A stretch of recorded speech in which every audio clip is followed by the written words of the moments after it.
ज्ञानाञ्जनशलाकया चक्षुरुन्मीलितं येन तस्मै श्रीगुरुवे नमः।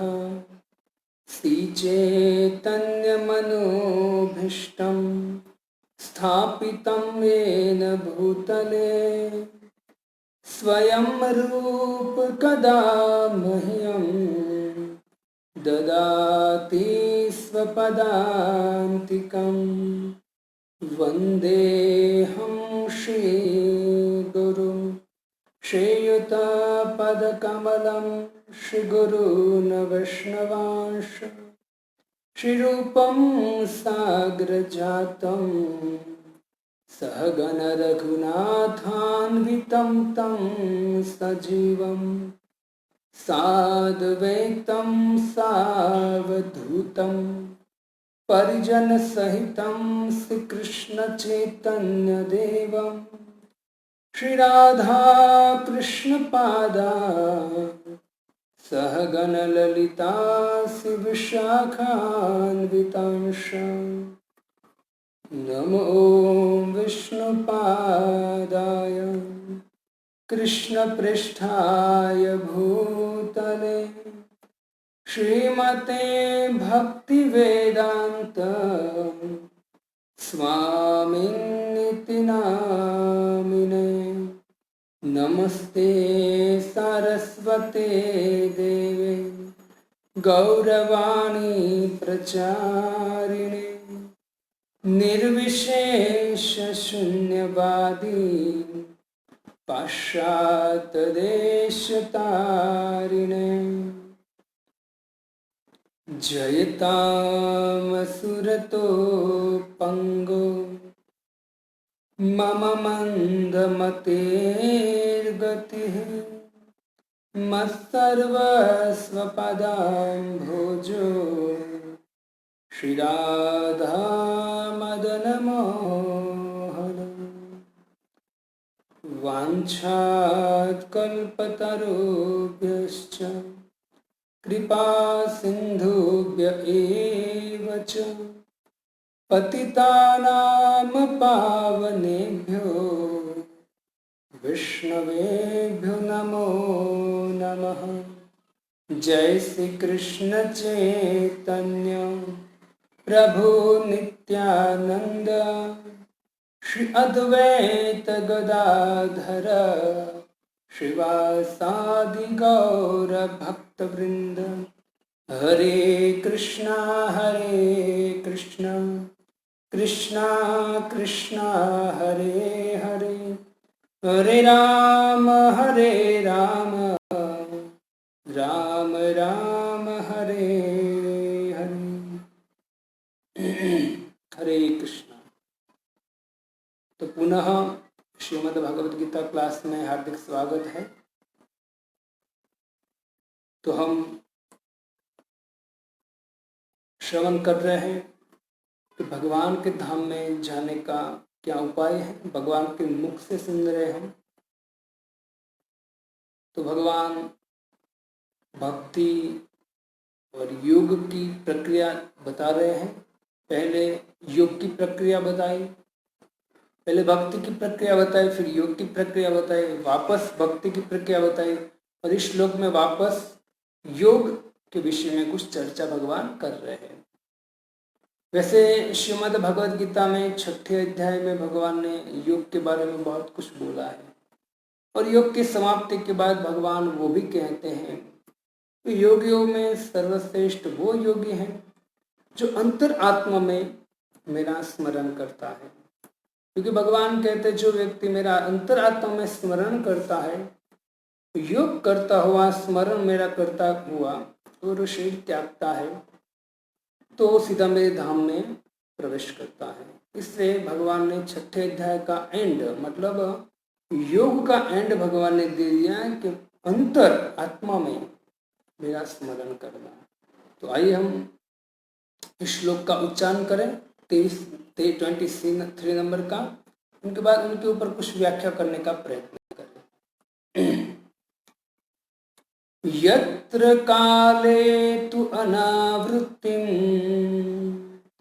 आवृत्तिं चैव योगिनः प्रयाता यान्ति तं कालं वक्ष्यामि भरतर्षभ यत्र काले तु अनावृत्तिम् आवृत्तिं चैव योगिनः प्रयाता यान्ति तं कालं वक्ष्यामि भरतर्षभ यत्र काले तु अनावृत्तम् आवृत्तं चैव योगिनः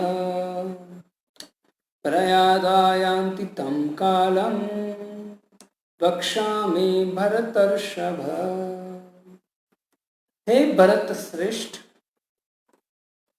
अब मैं तुम्हें उन विभिन्न कालों को बताऊंगा जिसमें इस संसार से प्रयाण करने के बाद योगी पुनः आता है अथवा नहीं आता है। तो यहाँ भगवान कहते हैं कि अगर अनन्य भक्ति नहीं कर रहा है योगी, तो वो योगी की गति क्या है? अर्जुन प्रश्न कर रहा है, मैं आपको आगे समझाता हूँ। वो वापस आता है या वापस नहीं आता है? अभी इस श्लोक में कहेंगे कि कौन सा योगी वापस आता है और कौन सा योगी वापस नहीं आता है। तो पिछले श्लोक में भगवान ने अनन्य भक्ति की बात किया है कि जो व्यक्ति अनन्य भक्ति करता है वो व्यक्ति मेरे धाम में आता है, जो जीवन का परम लाभ है। तो जो अर्जुन है वो अर्जुन भगवद गीता में कहता है कि मतलब भगवान ही कहते हैं अगर व्यक्ति को अनन्य भक्ति नहीं करता है तो उनको विशेष प्रयास करने की जरूरत है। अगर कोई योगी है वो अनन्य भक्ति नहीं करता है तो उसको विशेष प्रयास करना पड़ेगा, तब जाकर मेरे धाम में आएगा। तो प्रयास क्या है वो भी हम श्रवण करेंगे। अर्जुन यहाँ प्रश्न ये कर रहा है कि अर्जुन वापस चिंतन किया, प्रश्न किया कि 13वें श्लोक में आपने कहा कि सिर के ऊपर प्राण को धारण करो, यज्ञ चक्र में ओमकार का उच्चारण करो, मेरा स्मरण करते करते योगी प्राण त्यागता है तो मेरे धाम में आता है। तो अर्जुन कहता है कि आज्ञा चक्र में प्राण को लाने के बाद अगर कोई योगी शरीर छोड़ते समय अगर आपका स्मरण न करे, उसने शर चक्र को भेदन कर दिया, आज्ञा चक्र में अपने प्राण को ले लिए और सिर पे ले लिए यहाँ, और वहां से उसने अपने प्राण को निकाला। तो आपने प्रभु कहा कि प्राण को निकालते समय मेरा स्मरण करेगा तो मम धाम गच्छति, मेरे धाम में आएगा। लेकिन मान लीजिए कि वो प्राण इस शर चक्र भेदन कर कर वो प्राण को त्यागता है, उस समय मान लिया कोई योगी है जो आपका स्मरण न करे तो कहते तो उनकी गति क्या होगी। तो भगवान यहाँ उसके बारे में थोड़ा विषय, यहाँ 2 शब्द दिए हैं, अनावृत्तम और अवृत्तम। अनावृत्त का अर्थ है वापस न आना, मतलब योगी वापस नहीं आता है, और अवृत्तम का अर्थ कहा है वापस आना। तो उसके विषय में हम थोड़ा सा चर्चा करेंगे, बहुत लंबा नहीं करेंगे, शॉर्ट में आपको समझाने का प्रयत्न करूंगा। तो यहाँ कहते यत्र काले तु अनावृत्तम आवृत्तम चैव योगिनः, इन दोनों के बारे में मुझे बताइए। तो योगी का जो असली फल है, कल मैंने आपको बताया, योगी का असली फल वही है कि वो जब शरीर त्यागे तो भगवान के धाम में प्रवेश करे, वो असली फल है। तो वो फल प्राप्त करने के लिए भगवान ने 15वें अध्याय में कहा तक जो महात्मा होता है वो मेरे धाम में प्रवेश करके वापस नहीं आता है। क्यों? क्योंकि वो अनन्य भक्ति करता है। लेकिन योगी होता अनन्य भक्ति नहीं करता है, तो भगवान कहते हैं कि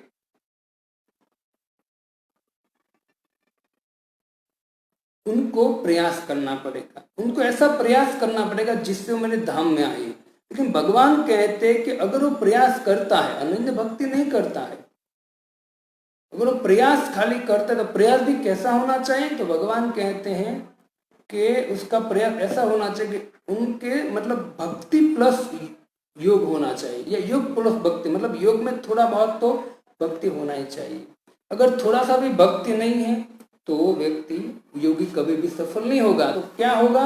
तो भगवान कहते हैं कि वो व्यक्ति अपनी इच्छा के द्वारा वो फिर प्रयाण करेगा। मतलब उनको जहां भी जाना है वहां कोई भी लोक में जा सकता है, लेकिन मेरे धाम में प्रवेश नहीं करेगा। जब कोई व्यक्ति कुछ मात्रा में मेरी भक्ति करेगा, कुछ मात्रा में, योग की प्रक्रिया, प्रयास मतलब क्या है, मैंने आपको प्रयास बताया कि जो व्यक्ति अनन्य भक्ति नहीं करता है तो उसको प्रयास करना पड़ेगा। प्रयास क्या, प्रयास यही करना पड़ेगा, उसको षड चक्र भेदन करना पड़ेगा और अपने प्राण को यहाँ तक लाना पड़ेगा। फिर अगर स्मरण नहीं करता है, वो प्रयास किया, फिर अगर मेरा स्मरण नहीं करता है तो अपनी इच्छा के द्वारा कोई भी लोक में जा सकता है, मेरे धाम में उनको एंट्री नहीं मिलेगी। लेकिन हाँ, और कंडीशन भगवान रखते, अगर कुछ मात्रा में भक्ति है, योग प्लस भक्ति कुछ मात्रा में है, तो अर्जुन को भगवान कहते तो एक काम हो सकता है। क्या हो सकता है, मतलब ये वाय आप हम कहते हैं ना कि भाई यहाँ से हमको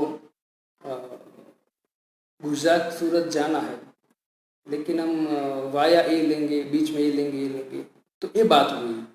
तो भगवान कहते जो व्यक्ति खाली योग करना चाहता है और मेरा स्मरण करना नहीं चाहता है, लेकिन फिर भी अगर मेरा स्मरण करता ही नहीं है तो वो आएगा ही नहीं मेरे धाम में, और वो अपने इच्छा के द्वारा दूसरे लोक में जा सकता है।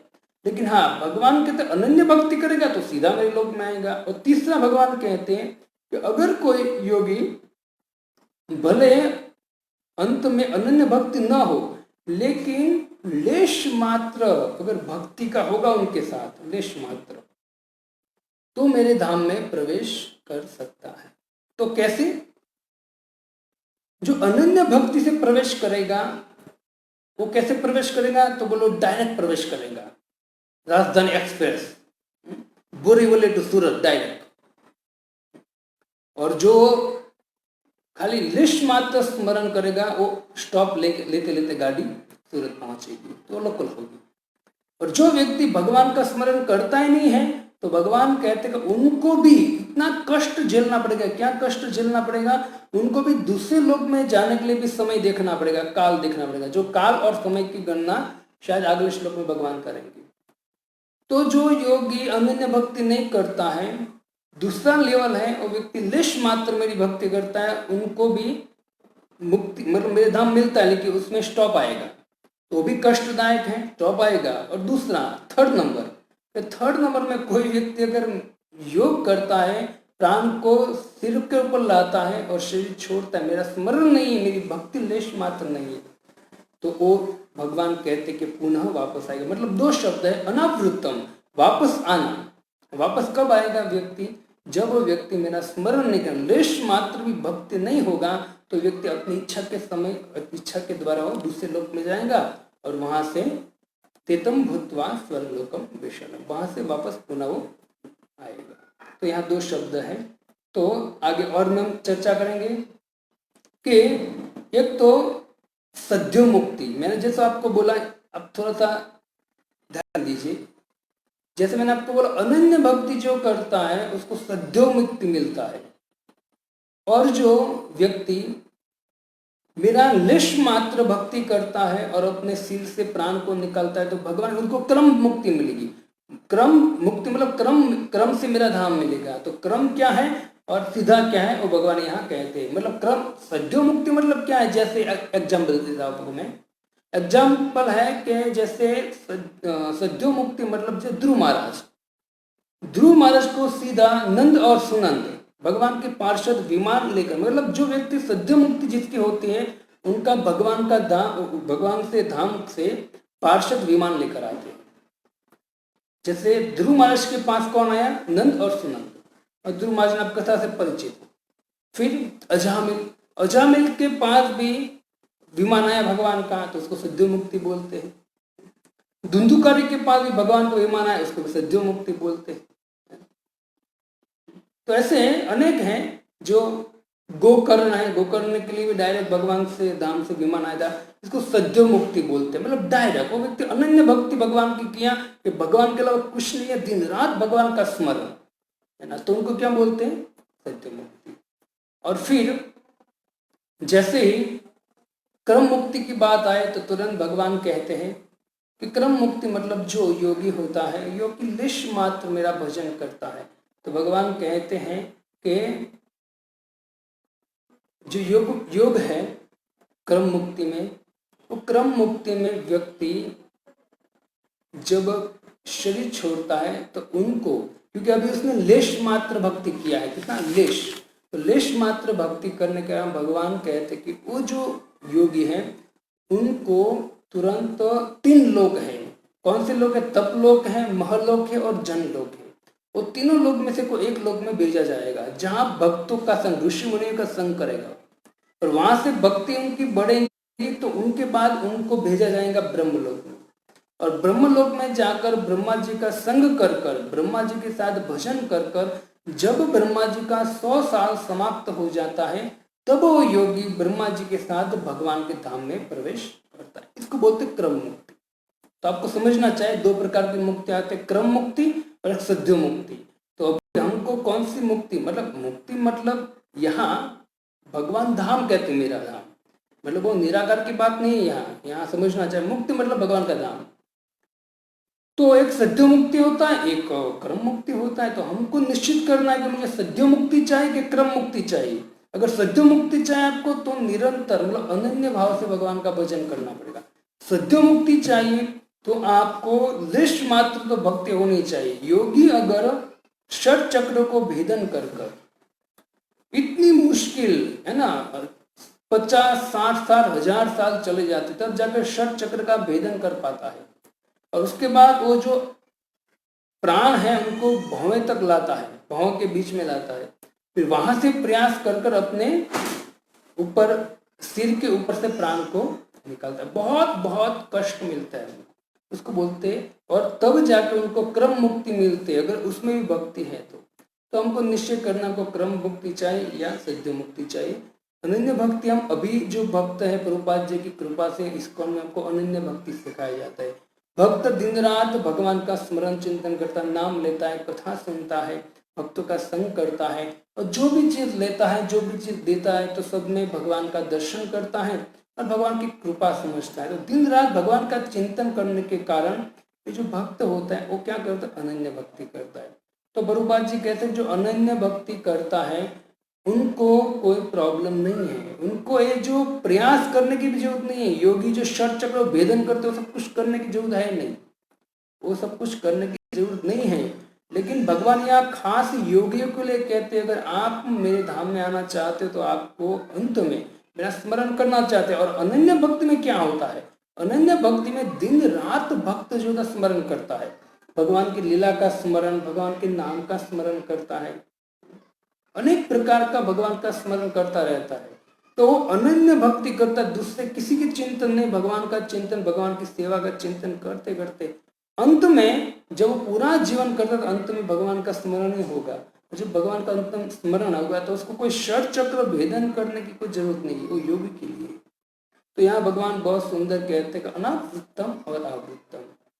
देखो अनन्य भक्ति नहीं है तो धाम में जाने का अधिकार नहीं है।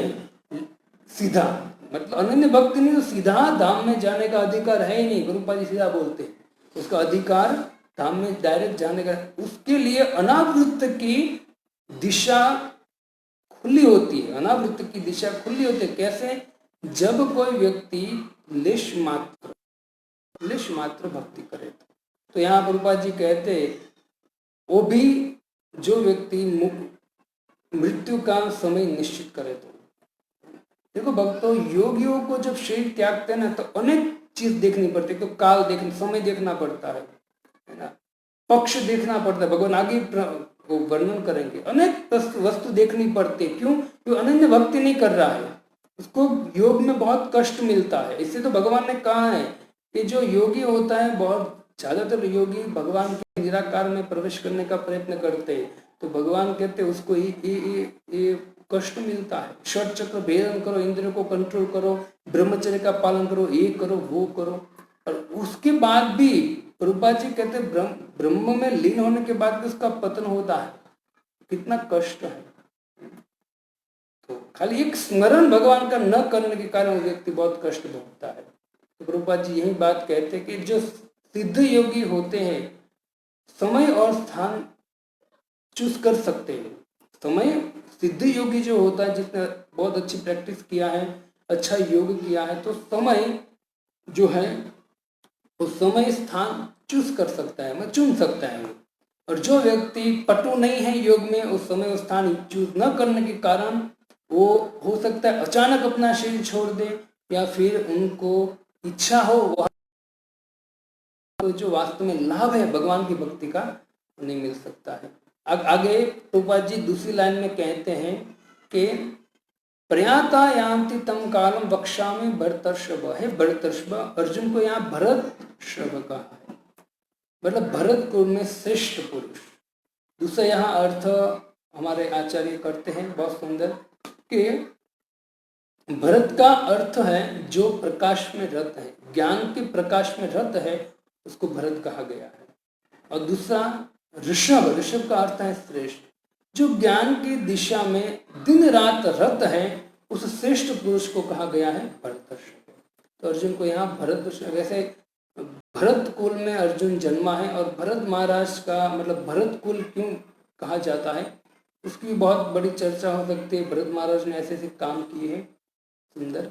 तो हम यहाँ योग की बात कर रहे हैं। तो योगी का प्रभुपाद जी कहते हैं कि योगी जो है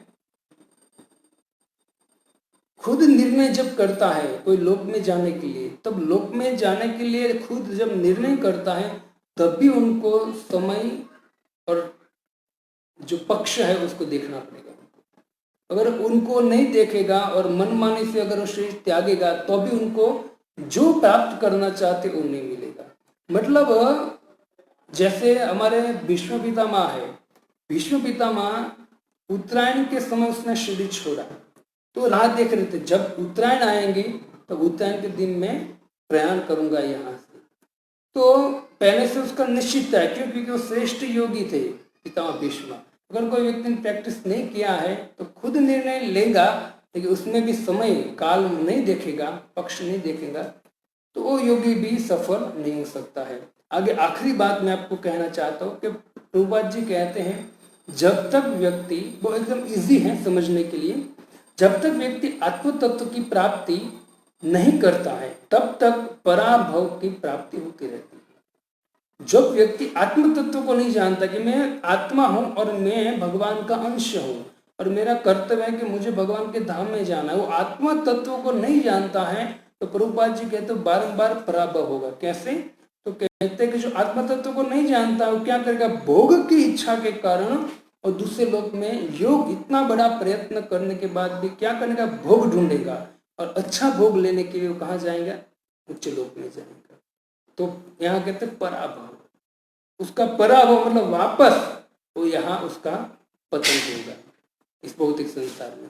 इससे प्रभुपाद जी कहते हैं कि इतनी ऊंचाई पे चढ़ के योगी जो होता है, मैं आपको बोला षट चक्र भेदन करने वाला सामान्य नहीं है, अनेक वर्षों चले जाते हैं तब जाके योगी स्थिर बैठ सकता है ना।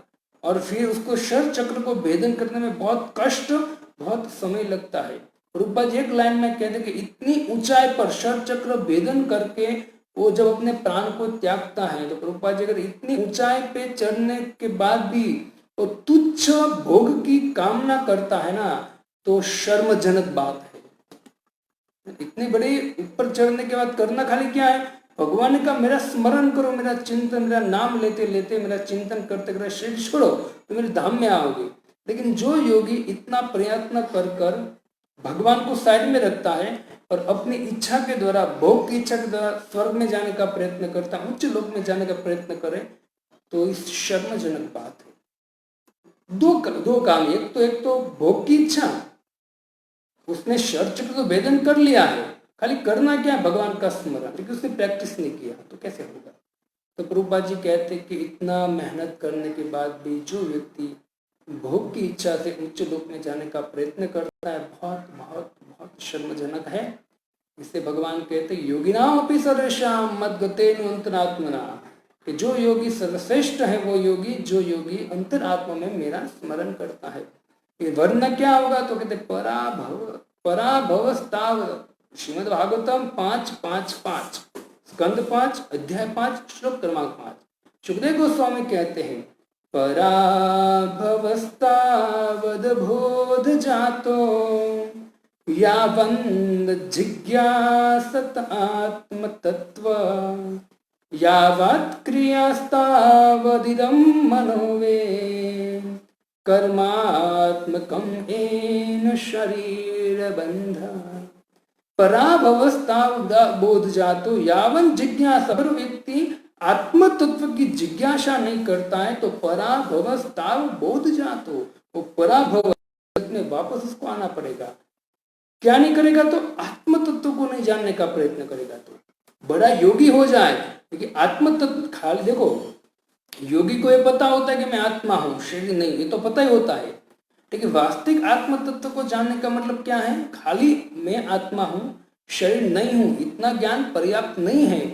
पर्याप्त वो ज्ञान है मैं शरीर हूँ और शरीर के अंदर जो परमात्मा रहते हैं वो ईश्वर है मेरे, और मुझे उनको प्राप्त करना वही जीवन का लक्ष्य है ना। इसको बोलते हैं आत्म तत्व को जानना। आत्म तत्व को जानना, आत्मा तो जानते हैं, आत्म तत्व को जानना मतलब आत्मा और आत्मा के पिता परमात्मा को, भगवान को जानना, वही आत्म तत्व को जानना है। यावत क्रिया स्ताव विदम मनोवे, मन से वो क्रिया करनी पड़ेगी। क्या क्रिया करनी पड़ेगी? मैं आत्मा हूँ और भगवान परमात्मा है और मुझे शरीर छोड़ते समय भगवान का स्मरण करना चाहिए। वरना क्या होगा? नहीं करोगे तो कहते कर्मात्मकम येन शरीर बंधा। अगर आप वो कर्म नहीं करोगे, क्या कर्म नहीं करोगे? तो कहते हैं जिज्ञासा आत्म तत्व, जिज्ञासा आत्मा की जिज्ञासा नहीं करोगे तो शरीर बंधा। तो आपको पुनः पुनः, मतलब यहाँ भगवान दूसरा शब्द जो कहते हैं अवृतम, मतलब पुनः इस जगत में वापस आना पड़ेगा। इसे योगी के लिए कहा जाता है, देखो मन अशुद्ध, चेतना अशुद्ध, तब तक वापस जन्म मृत्यु होता रहेगा। और मन और जो चेतना है अशुद्ध कब तक रहेंगी? जब तक व्यक्ति को पता नहीं होगा कि मैं आत्मा हूँ और मैं भगवान का अंश हूँ। जब तक ये उनके पास ज्ञान नहीं आएगा तब तक व्यक्ति जो है वो, उनका मन भी शुद्ध नहीं होगा और न तो चेतना शुद्ध होगी। और जब मन और चेतना शुद्ध नहीं होते तो कभी भी भगवान के धाम में नहीं जा सकते। पराभव, वो वापस वो यहाँ प्रकट होता है। बहुत लोग कहते हैं कि भाई कुछ लोग पवित्र कर्म करना चाहते हैं, चलो भाई पवित्र कर्म करते, हम पवित्र कर्म करने से हम जो भी बिजनेस करते, जो भी करते उससे हम छूट जाएंगे, ऐसा वैसा। लेकिन याद रखना चाहिए कि जो पवित्र कर्म करते हैं फिर भी पराभव होता है। क्यों? क्योंकि जो संसार लोग पवित्र कर्म मानते हैं, कभी कुछ यज्ञ करा लिया, कुछ ये करा लिया, कुछ अनुष्ठान करा लिया, है ना, तो अपने आप को मानते मैंने घर पवित्र कर लिया, ये पवित्र कर लिया, वो पवित्र कर लिया। लेकिन पवित्र कार्य क्या है? पवित्र कार्य वो है जब तक आप पूर्ण पुरुषोत्तम भगवान, जिनके द्वारा सृष्टि बनी है, जिनके द्वारा सृष्टि चल रही है और जिनके द्वारा सृष्टि का संहार होता है, जब पूर्ण पुरुषोत्तम भगवान लक्ष्मीपति माधव को जब तक प्रसन्न नहीं करते हो तब तक कभी भी आपने जो कार्य भी करते हो वो कार्य पवित्र हो ही नहीं सकता। क्योंकि पवित्रता तब आएगी जब भगवान की एंट्री होगी। इसे भक्तों हमको पवित्र कार्य करने के लिए प्रयत्न करना चाहिए। पवित्र कार्य क्या है? तो भगवान की भक्ति। प्रभुपाद जी कहते हैं कि भगवान की भक्ति पवित्र कार्य है। और भगवान की भक्ति करने से क्या होगा?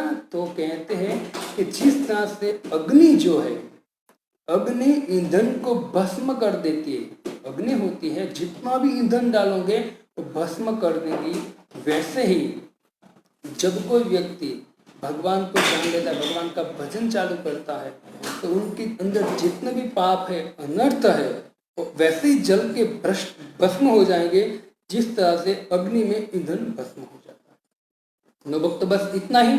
यहाँ वही बात कहना चाहता है कि एक सद्यो मुक्ति है, एक क्रम मुक्ति है। तो जो योगी है अनन्य भक्ति करता है वो सद्यो मुक्ति प्राप्त करता है।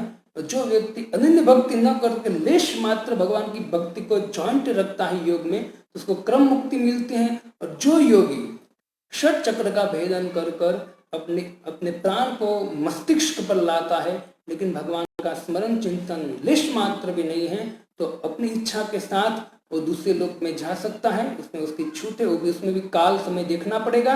और जब वो जाता है तो भगवान कहते हैं कि वो व्यक्ति पुनः वापस उनको आना पड़ता है। तो 3 बात भगवान ने कही। और आगे जाके कल के श्लोक में हम और चर्चा करेंगे, भगवान पक्ष की बात करते कल और थोड़ा सा टफ विषय है, तो आप पुनः आइए और श्रवण करने का प्रयत्न कीजिए। भले टफ विषय है लेकिन श्रवण कीजिए, जिससे आप कभी भी 8वां अध्याय पढ़ो और ये शब्द जब आए आपके सामने तो अगर आपने सुना होगा तो आपको तुरंत बत्ती जलेगी कि नहीं, हाँ मैंने सुना था तो इसका अर्थ तो ये है, तो आपको थोड़ा बहुत समझने का प्रयत्न करना चाहिए। ठीक है, तो कल वापस पुनः मिलेंगे और भगवान का 24 नंबर का श्लोक का श्रवण करेंगे। हरे कृष्णा कृष्ण कृष्ण हरे हरे, हरे राम राम राम हरे हरे। इसी भक्ति वेदांत स्वामी शिला प्रभुपाद की जय।